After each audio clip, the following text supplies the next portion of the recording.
Moulay Hafid, ancien sultan du Maroc, vient de mourir à Enghien-les-Bains, où il s'était retiré en 1925.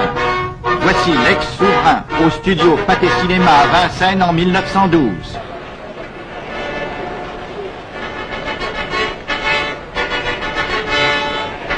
Moulay Hafid disparaît au 25e anniversaire de l'institution du protectorat français au Maroc.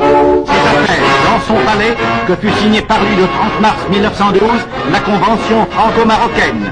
Elle fixait le principe de réformes reconnues indispensables pour affermir la souveraineté du sultan, rétablir la paix, faire renaître la prospérité dans le pays. La plus grande misère régnait alors sur l'empire chérifien, livré sur la plus grande partie de son territoire à des désordres sanglants. Le général Lyautey, nommé résident général au Maroc, mit aussitôt en œuvre de puissants moyens pour occuper et pacifier le pays. La conquête de Taza ouvrit le chemin de l'Atlas, où s'agitaient de redoutables tribus rebelles.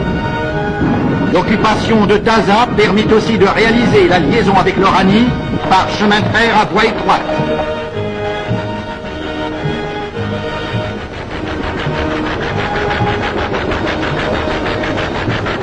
La Grande Guerre obligea le général Lyautey à réduire ses effectifs.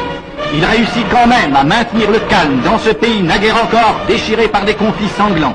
D'autre part, il entreprit d'organiser l'Empire et de mettre en exploitation son sol et son sous-sol, de construire des ports et de créer des œuvres sociales qui furent souvent plus efficaces que les armes dans l'œuvre de pacification.